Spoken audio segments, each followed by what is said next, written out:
At the heart of a challenged but fiercely proud nation lies its capital. This is Mexico City. This is a megacity. The 5th largest in the world, 21 million inhabitants. It's also the 8th richest city in the world, and yet 30% of the population live in poverty.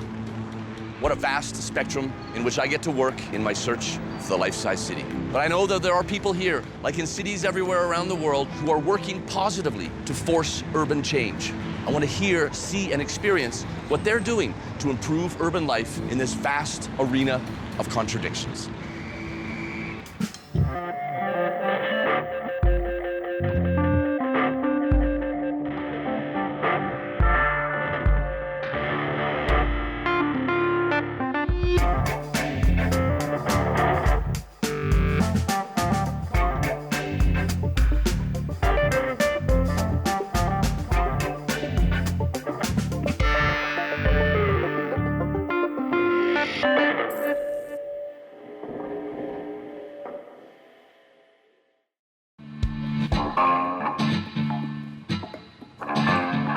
This is a city that is flood-prone. It's polluted.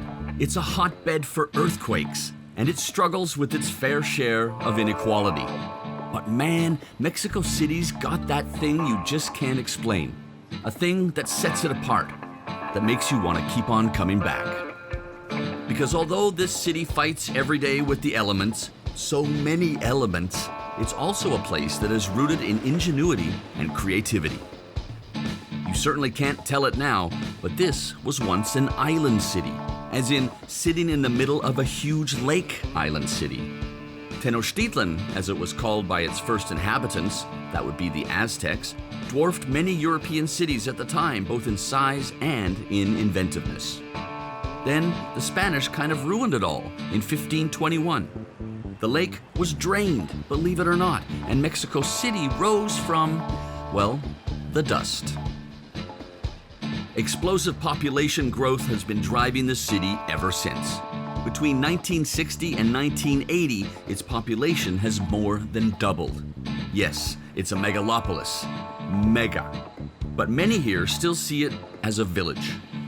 Or rather, as a patchwork quilt of many villages, each preserving its own identity, home to a unique urban solidarity. This one here, the bustling neighborhood of Portales, far from the tourists, shows us just that. This is real Mexico. It's not for tourists. It's not the beautiful face that most politicians like to show. It's real Mexico. This is a city, a big, humongous city that hasn't lost his humane character. We have built the city over its ancient layers, like an onion, where all the centuries live together. Here you can find people living like in ancient Aztec times with their thoughts, how they eat, the way they behave. And at the same time, you can meet Mexicans of the future, people that really, speak a lot of languages, have traveled a lot, have these very new ideas, and they're mixing, they're living together. Areli Carrion, co-founder of Bicitecas, an activist group hoping to spread the good word about the necessity of urban cycling. After living abroad, she decided she wanted to raise her 2 children here, in her hometown. Well, her home metropolis, despite the countless challenges that it faces. How do you identify the most important issue of the city right now? The problem that somehow embodies all is inequality. But it's very difficult, to address, because it's how do you start changing all this along with everything else? It's like we need to face poverty, we need to face, infrastructure problems, we need to face challenges with pollution, with corruption. I mean, we have it all. The size of the challenge needs us as citizens. Governments are not strong enough. If we want solutions and proposals that really reflect our hearts and our feelings and our needs, we, the people, need to really be out there building those for ourselves. That's not official Mexico City garbage can, is it? No, So no. somebody just put that up in the neighborhood? Yes, Yeah. for please be proper and solve this. There's no garbage cans. I was looking for one earlier. It was kind of hard to find. So some local said, yeah, we need one there. You know, that's why, this is how the city functions. It's the people, it's not the government. It's the people fixing their block. Cities are made of mostly people. It's not streets and buildings. That's just part of it. The main thing is flesh and blood, it's people. And our best kept secret is our ties with each other. And that is such a strong network of real power. We're not whiners, we are doers. You guys seem to make everything yourselves. Kind of like a non-stop laboratory of exploring and expanding on ideas, huh? I think Mexico City is somehow like a laboratory of the urban future. And are we gonna be able to live together with our differences? How much government, how much society? What is very nice is that it's not a one way or one model run in a city. It's like everything is going on at the same time. And we're kind of figuring out what is gonna work. In this laboratory of the urban future, as Areli puts it, one critical problem stands out: the water crisis. Now, we'll all agree that water is a basic necessity, but cities around the world are running out of it, and Mexico City tops that unfortunate list. The problem here has taken on epic proportions. In the remote neighborhood of San Gregorio, one local initiative is tackling the greatest urban challenge in history. The more you look at the water situation in Mexico City, the more shocking it is, and the more I think you realize that we have to do something, and we have to do it now. Yeah. Enrique co-founded Isla Urbana. He's been setting up rainwater harvesting systems throughout the city for about a decade. That's something like 7,000 of these low-tech but very efficient life changers. Mexico City has one of the more complex water problems in the world. First of all, it's very far away from any coast or from any body of water, and it's very high up. Now we're 2,200 meters above sea level here. In a valley, any water that you were potentially going to bring into the city, you'd have to pump entirely uphill and like across the sierra, which is virtually impossible. At least 250,000 people here aren't even connected to the grid. Millions more have scarce access to running water, sometimes just for a few hours a day. Many, mostly in poor areas, rely on water delivery trucks for their share of drinking water. But things haven't always been this way. The Aztecs actually had it all figured out, long before the Spanish conquered them in 1521. Mexico City used to be a city of lakes. It was like the Venice of America. And the Aztec had a very, very sophisticated water management system. But the war with the Spanish destroyed everything. They somehow were determined to recreate Madrid. They decided to drain the Valley of Mexico. So Mexico City is now a big, flat, concrete wilderness. But all of this land is very flood prone. And therein lies the irony in all of this. While Mexico City is running dry, it also receives an unbelievable amount of rain, making it extremely vulnerable to flooding. Picture this. During the rainy season, Mexico City gets 1.5 times more rain than London does in an entire year. That's a lot of water, but it heads straight into the sewers. And that's not the only problem. Mexico City is on a very soft ground because it was a lake, so the city sinks very quickly. Parts of Mexico City today sink 40 centimeters a year. Really? Yeah, which is mind-boggling. And the aquifer, which is further down, which is what we depend on, is just very, very quickly getting depleted. So 50 years ago, wells in Mexico City were 30 or 40 meters deep. Today, they're 300 or 400 meters deep. And the newest generation of wells are 2,000 meters deep. In order to try to mitigate this, we started pumping water into the city from outside. We built this massive system, which starts in Michoacan, about 150 kilometers away, and pumps water 1.1 kilometers uphill. Pumps from one dam to another dam to another dam to another dam, and then finally makes it over the mountains in the west of the city and puts the water into the grid. Works. It's insane. It's one of the most energy-intensive water systems in the world. So the grid is wrecked, and there's maybe 40 to 50% of the water that gets put in the grid is lost in leaks. Today, it's Lauro's turn. Living on the outskirts of this megacity, he and his family have been collecting rainwater with what they have. an old washing machine, and a tarp. That's because they have access to the grid for only 2 short hours a day. ¿Y en su casa cómo ha sido su historia con el agua? Bueno, sabemos que el agua se está agotando. Esto ha hecho que nosotros tengamos que racionalizar nuestra agua. En las duchas que tenemos en los baños son duchas ahorradoras del tamaño de una chocolatita, muy pequeñas, porque sabemos que le hace falta a nuestros hermanos. Y qué bueno que ahora Isla Urbana está haciendo esto. Si es necesario hablar con los vecinos, pues los vamos a traer también para que vean esta tecnología y para que se inscriban en el gobierno de Xochimilco para obtener esto. So right now, we're gonna harvest the water that fell on the roof of the house. And then what we're doing is connecting tubes that are channeling the water from the roof and bringing them here towards this water tank that we just put in. So first, the water is gonna come into this blue thing here. This is a first flush system. Every time it rains, the first maybe 10 minutes of the rain event, the water is going to be dissolving smog, and it's also going to be washing dust and things off of the roof. After that has sealed, water will start going into the tank. Yeah. And that water, they're still going to use it. No, they're going to use it for toilets, they're going to use it for watering their plants, Right, okay. but they're going to use it for things that don't need such high water quality. And then the tank will fill up with the water that falls after that, which is going to be your cleaner water. The tiny municipality of San Gregorio is experiencing the crisis firsthand. They've had enough of paying for wells that kept drying up.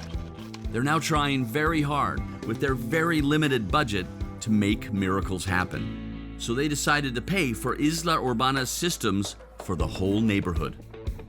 This one here will give Lauro's family 5 to 6 months of full autonomy a year with this one simple tank.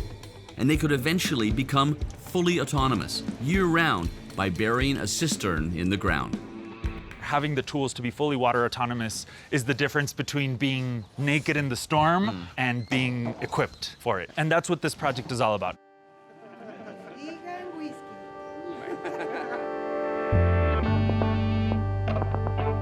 Mexico City struggles with widespread and pervasive pollution. And although the place is notorious for its smog, on this particular day, I might just be able to see it from above. When, in 1992, the United Nations declared Mexico City to be the most polluted city on the planet, action was taken. Regulations put into place to try and reduce pollution levels. But now the city is on par with Los Angeles. Things have improved, but I don't know if this is the kind of club you want to be in. On average, I spend no more than 5 hours a year, in total, in a car. Here, the crew and I, going from location to location, lose about 5 hours a day stuck in traffic. Mexico City is first and worst in the world on the tragic list of car-congested cities. In the 1950s, there was 1 car for every 82 people in Mexico City. Today, things have changed drastically. Now there is 1 car for every 5 citizens. 200,000 new cars hit the roads of Mexico City every single year. While efforts are being made to improve public transport, this is still the most massive transport challenge that Mexico City faces.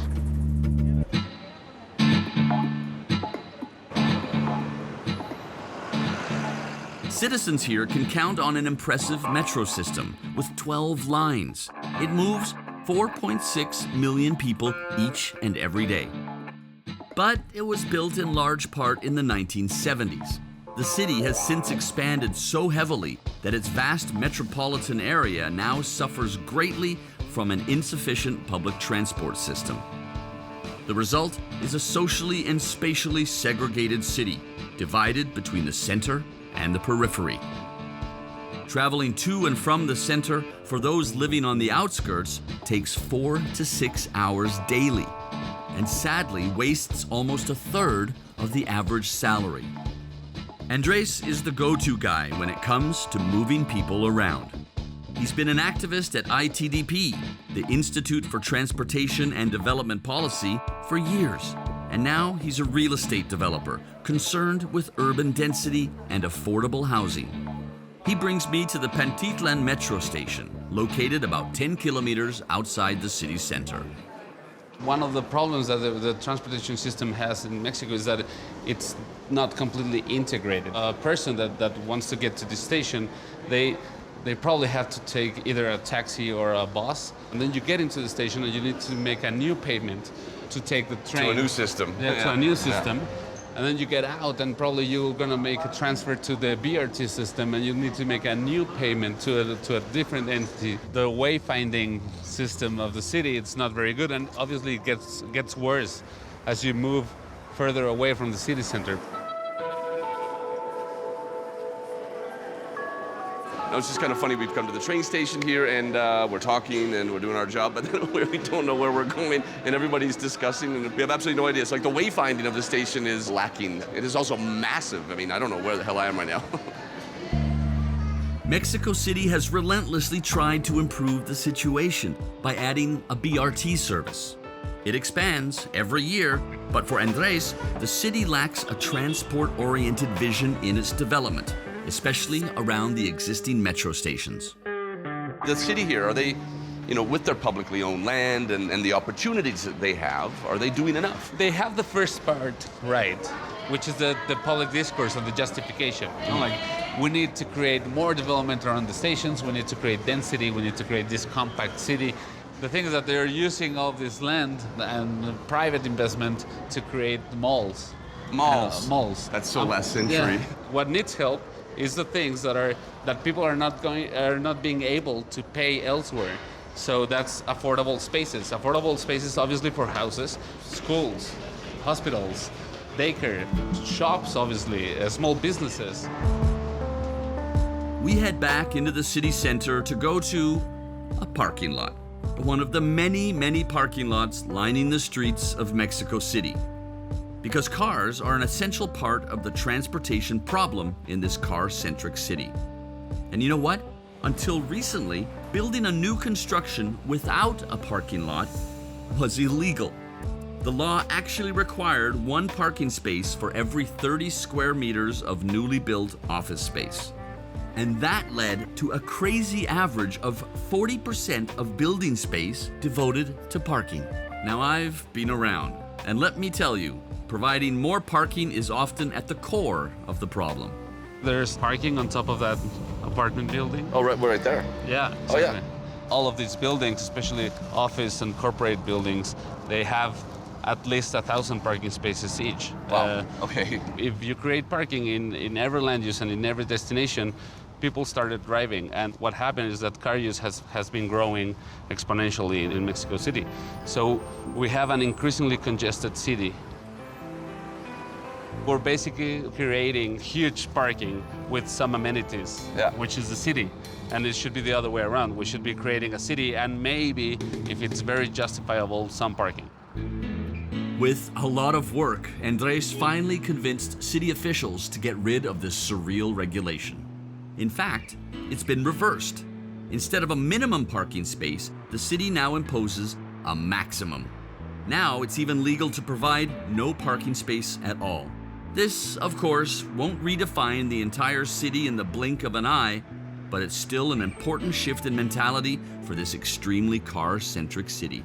People who want to have a different lifestyle, who don't want to spend 2.5 hours a day in a metal box, stressed, and who just want to bike to work or walk to work even. But you also, in a way, freed up the creativity of architects. We're reversing that line of thought. Before the regulation was changed, an architecture student would start a project from the parking and then they'll see what they can fit on top. Yeah. And now it's going to be the other way around.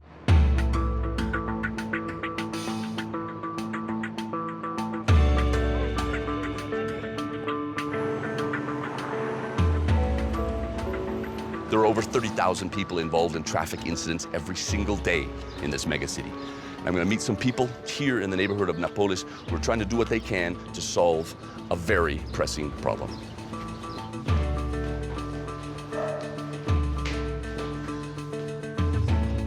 It's often from a rooftop that we get a clearer picture of the pedestrian challenges. From up here, you can see it all happen. Yasmin and Luis, co-founders of the Camina project, simply want people to be able to walk in their own city. Safely. It's that simple. We're looking down at a typical problematic intersection, and it's easy to see why their work is so important. What we see here in this very confusing and dangerous intersection, we can find these kind of intersections in all Mexico City. So this is very common. Yeah, this is what I call the arrogance of space, right? Yes. One of the problems with this intersection is that the cars move faster around this corner in opposite movement. It's just one way here. The pedestrian crossing comes from nowhere and it goes into trees and a curb. It disappears.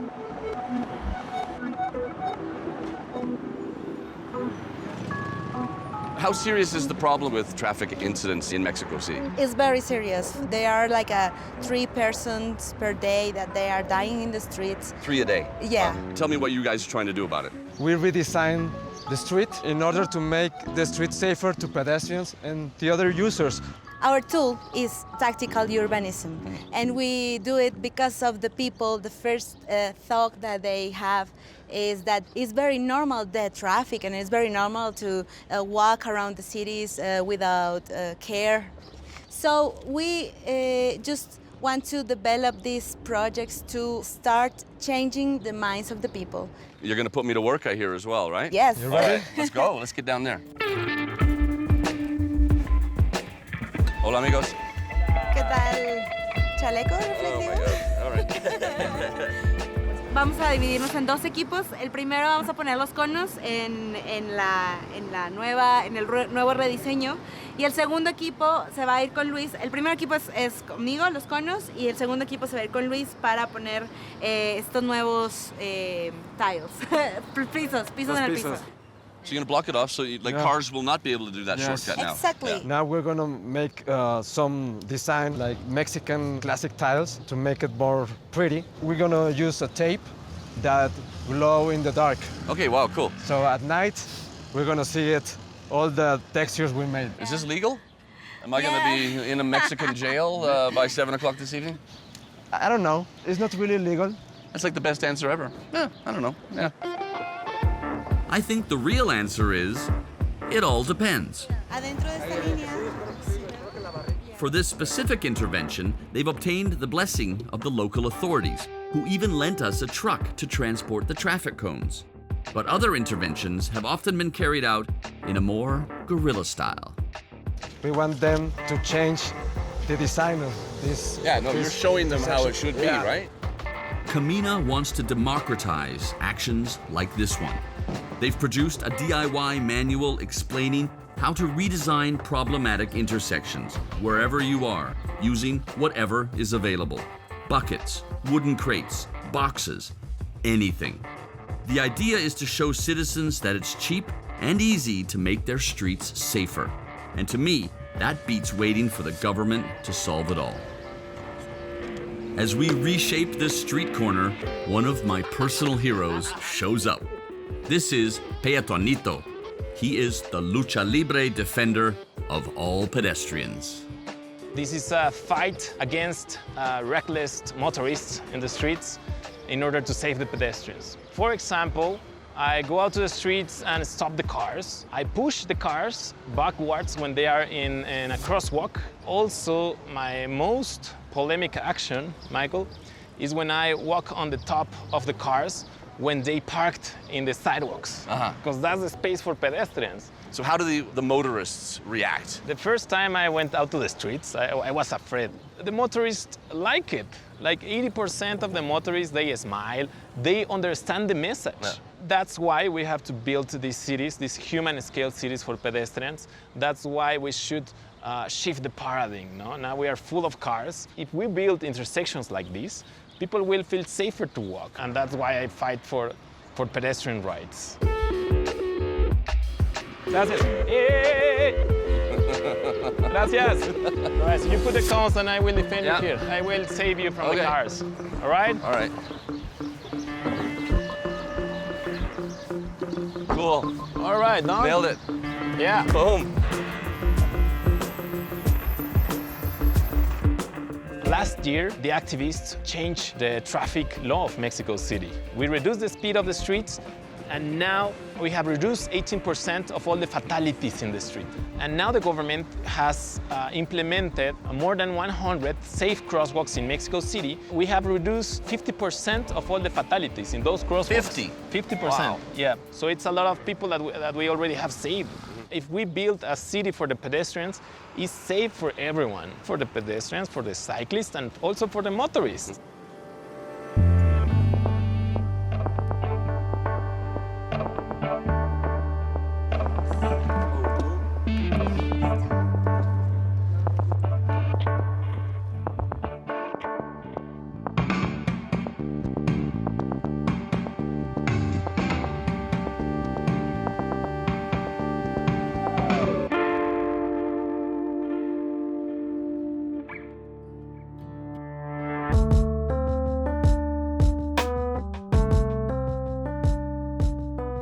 Not a bad little gig you got going on up here. I know, rumor has it this is the largest screen rooftop of the Mexico City Center, which is where the city started, actually, Wow. more than 600 years ago.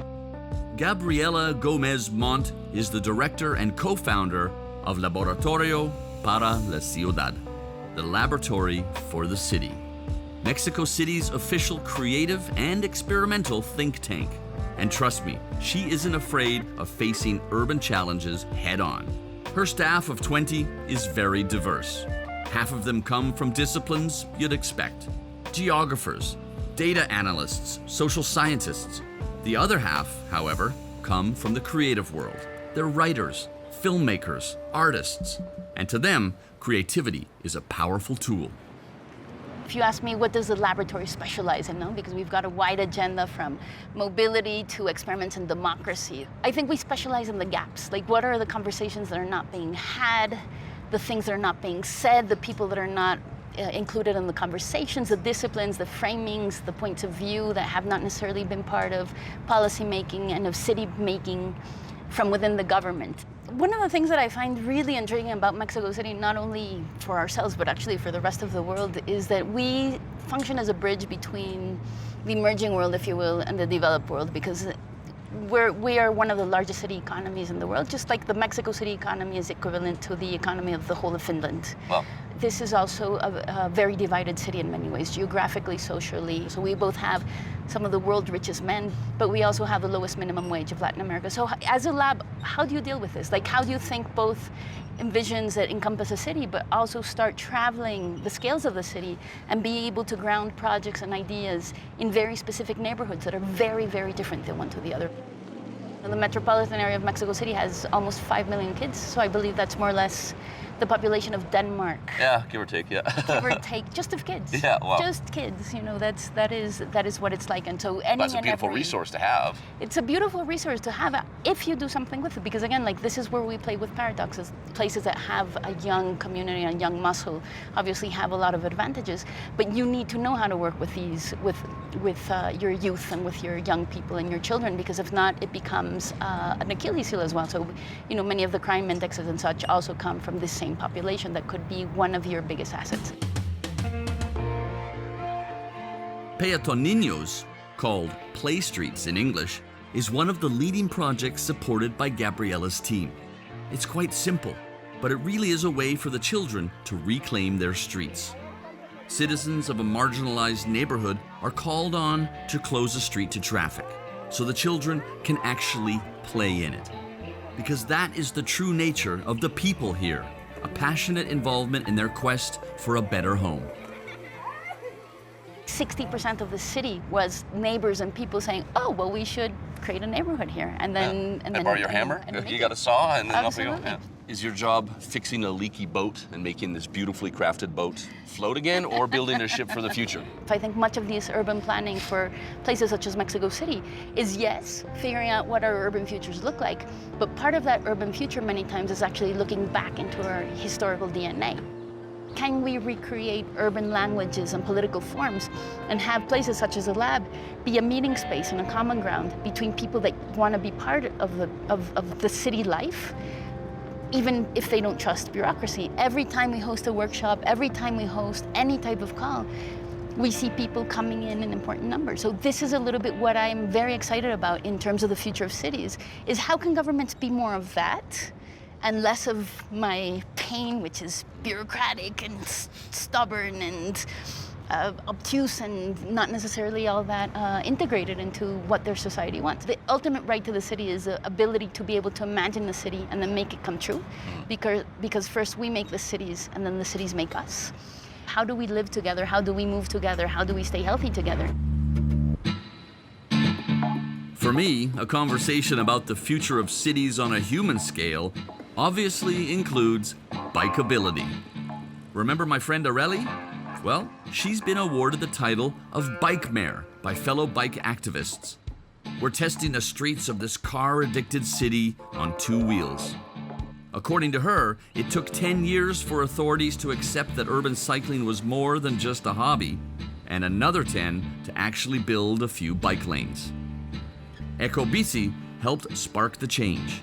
The bike-sharing service is now the largest year-round system in the Americas. Has that had a positive impact on the city? For sure. I think it gave a lot of people the opportunity to experience firsthand that bicycling, it's a thing, it works, it's convenient, like it somehow broke many prejudices against bicycling. 8 years ago when I was here, there was a lot of political peacocking. The mayor at the time was talking about bikes. Well, we have 151 kilometers out of what we, as activists, calculated. We need 600 kilometers. 600. So we are running behind, you know. And this is happening very slowly and in pieces. We already conquer imagination. Like bikes are not anymore seen as a poor's choice. Yeah. And this is like a cultural big step forward.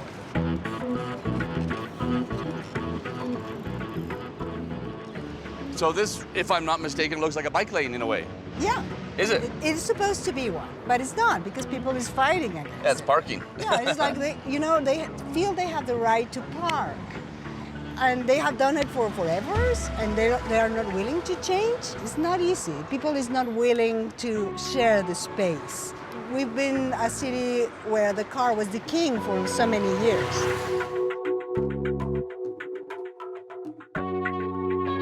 We need to really focus on infrastructure because that way we would bring about the people that has bicycles and wants to use it on a daily basis, but are scared to try because of traffic. Yeah. You could have a beautiful cycle path, but if people doesn't respect it, then it won't serve its purpose. So we need both infrastructure and culture.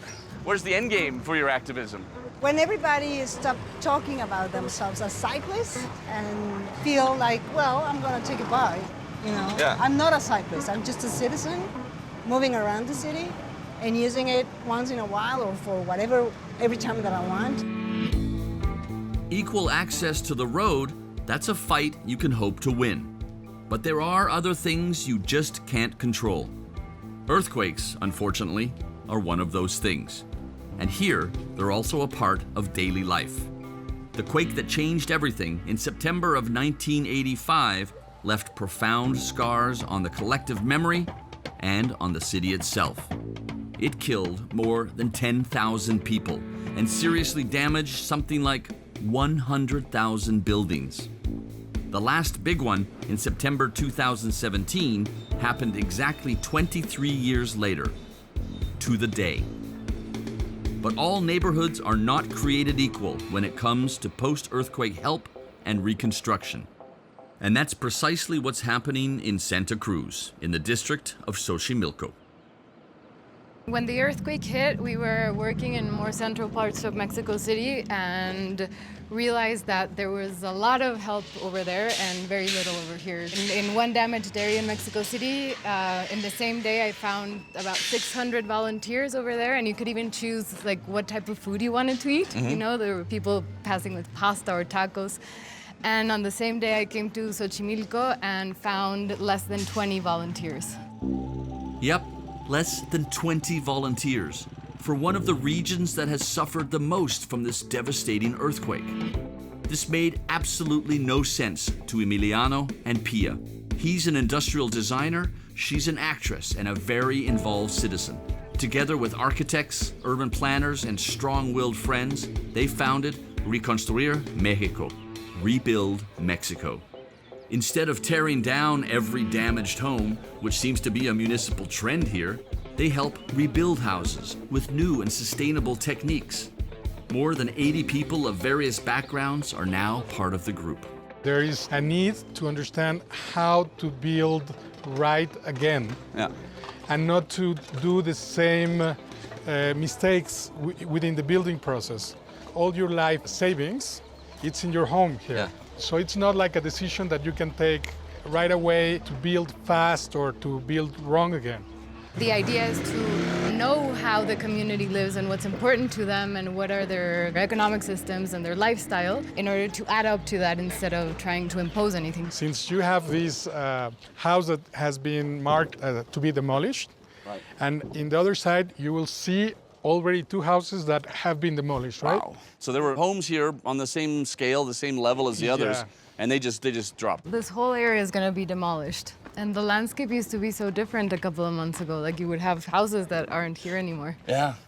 Yeah, in such a tightly knit neighborhood, I mean, a big hole like that is really, it's a scar, right? Yes. Yeah. Because this is going to keep happening. We're going to have another earthquake again. So how can we get prepared for that? One of the technologies that we were looking at with the project was building with bamboo or any other type of lighter materials, because 2 and 3 story buildings in this area aren't a good idea at all. And if that goes this way, right? Yeah. You can see it. It's to make buildings that will break but will not collapse, right?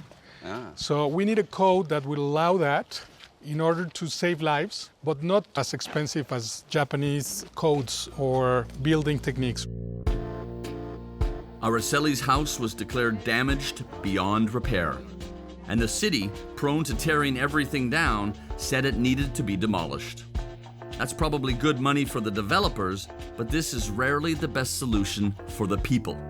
This house perfectly embodies what reconstruir is all about. Esto era mi jardín. Él se levantó como un volcán, una montaña, y se abrían, se cerraban las grietas. Impresionantes, la verdad. ¿Cuántos años le ha costado como construirla totalmente? 20 años. 20 años, 20 so years. It's an effort of 20 years, and Noche a la mañana. Authorities come and say you have to tear it down when there are people that are totally sure that it can be saved. What makes this house not just worth saving, but also savable? The lightness of the roof. We want to bring back typology of the houses in Xochimilco, and this will help us to understand how can we make with this house demonstration of why light structures work better. Maria and Pablo's house was by far the most affected in the entire neighborhood. So a plan to rebuild it was drawn up by the volunteers, and the reconstruction is now well underway. Afortunadamente nosotros fuimos muy afectados porque nos pegó en todo, prácticamente perdimos todo. Afortunadamente nos quedó algo en la vida. So you can see that this balcony is detaching from the house. Oh my God, yeah, look at that. Wow.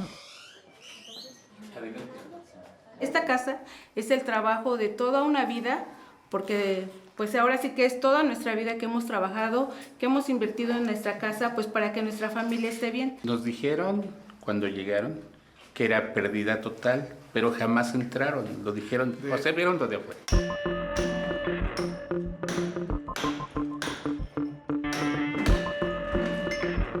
So the guys here seem to have it all under control. Even though I'm clearly a great addition to the team, duty called, to their great relief. Seriously. 1, 2, 3. We're good.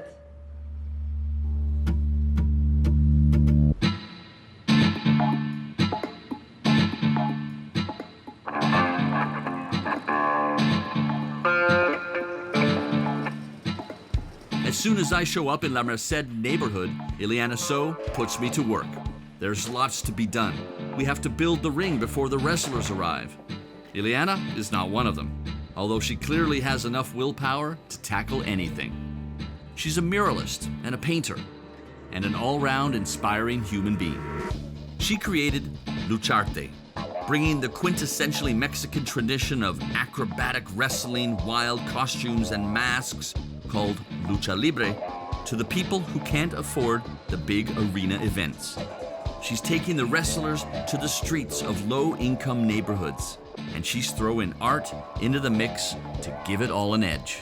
We are trying to bring culture too, you know, not only the show of wrestling. We are trying to put something of art in their heart and in their mind. Like we can do something like graffiti, something like that, and also we bring some bands to play rock.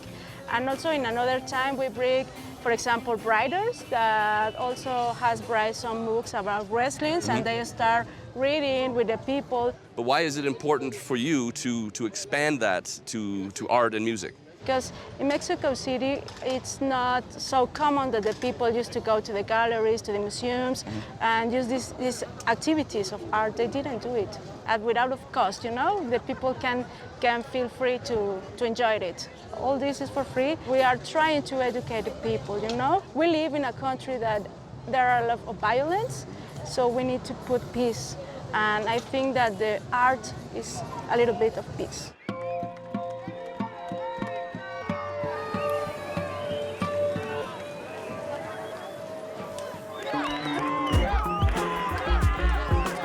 The show is about to start.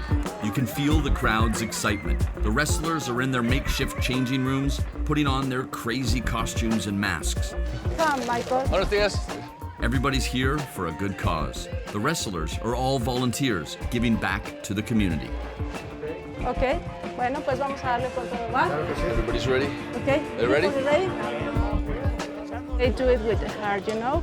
Right now I have wrestlers that work around the world, you know, and they take off a few of their time and come to fight for free for the people, just to enjoy the people, and that is a beautiful thing. And we don't know, in the future maybe of one of these kids that are right now here wanna be a wrestler or wanna be our volunteer or wanna be doing something like this. And that's a great thing, I think. He's ready to go.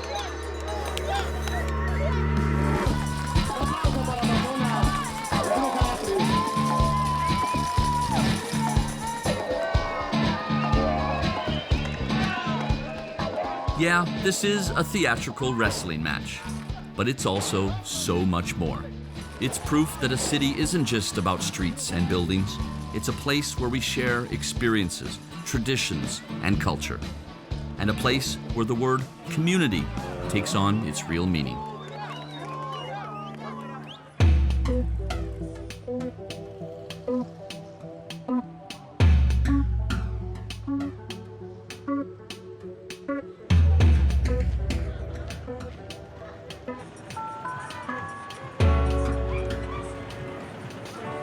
The life-size city shines brightest when it appears in the most unlikely places. If I told you I was going to visit a self-governing, self-sustaining, almost car-free community, you might think I was talking about somewhere in Northern Europe. I am at the edge of Mexico City, and I am going to hear the most extraordinary story. Buenas tardes, señores. Buenas tardes. Hola, buenas tardes. This is where I have to pull in my my local fixer, who's going to translate for me. Laura, mucho gusto. Hola, hola.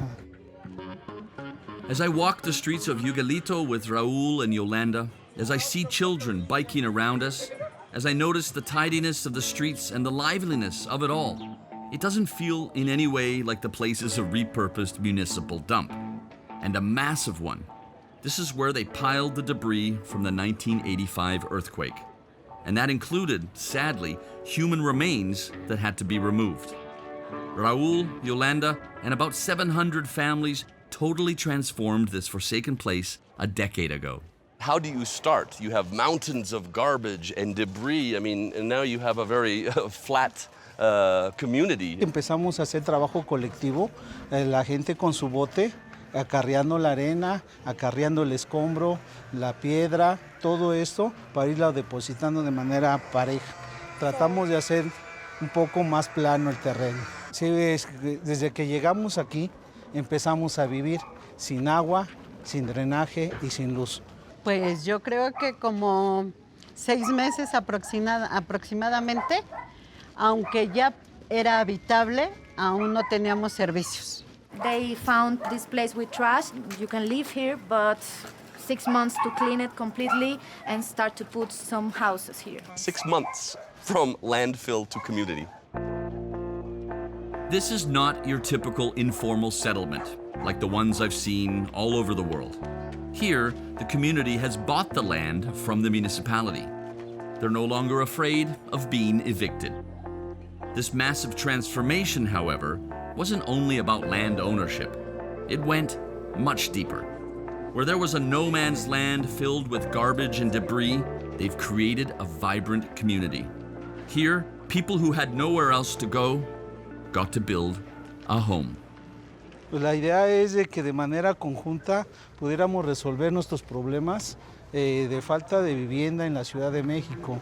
Somos una organización que da la oportunidad a familias de bajos recursos de obtener una vivienda. La gente que renta o que vive de arrimada pueda tener una vivienda digna. When I see these streets, it looks like it is very established and has been here for a very long time. En realidad vamos a cumplir 9 años. This community of 700 families, that's about 3,500 people, is very organized, based on values of solidarity and direct democracy. Their walls are decorated with the words of Che Guevara and other great revolutionary poets.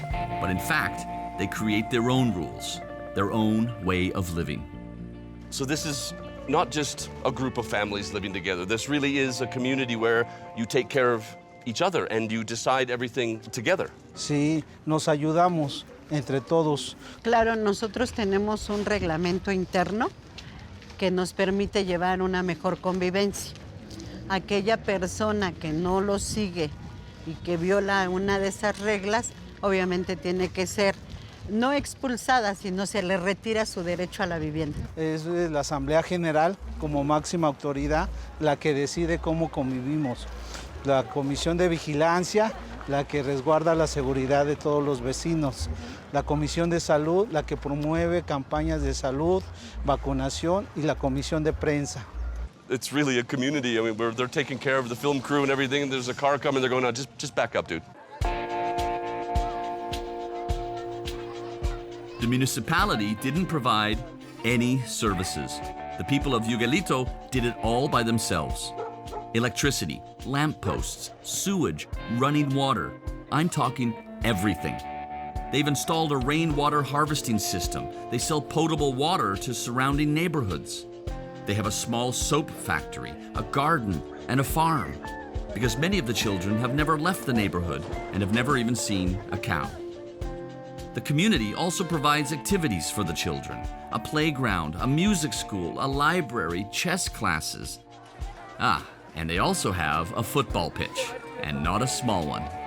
Everybody is here. It's todos la comunidad. No, son poquitos. Sí, okay, but it's fantastic. Préstale tu escoba. Okay. Ajá, sí, sí.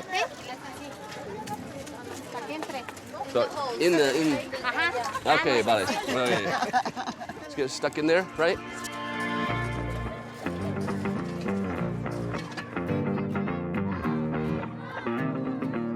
The self-sufficient, self-governed, and sustainable community they've developed has inspired many. 15 smaller communities have already implemented the Yugalito model. There's even an apartment building version in the works, downtown. Yugalito is a story of stubborn determination, and it could and should set a trend for the millions faced with a similar quest for dignity.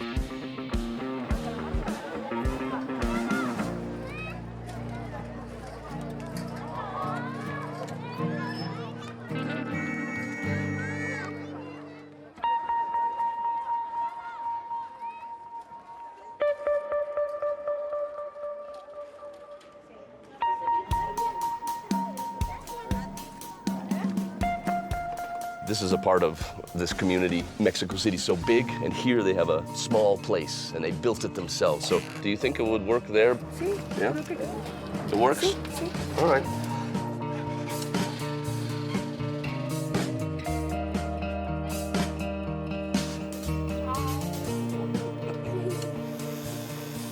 adding Miguelito to my urban map was a no-brainer.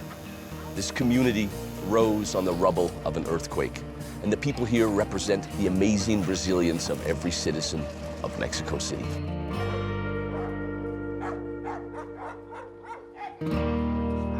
Finished? All right, cool. Neither of us have tattooed outdoors before or been tattooed. It's your first time too, right? And the community is just hanging out. They're coming back and forth and they're curious about us. They set off fireworks in our honor. They're giving us tortillas. It's been an amazing experience outside with all the kids and everything. And we realized we needed a mirror. And somebody said, oh, I'll run home and get a mirror. So thank you, Laura. I've got a mirror to look through, which is great. You want to hold it? This is the kind of place you want to take home with you in whatever way you can.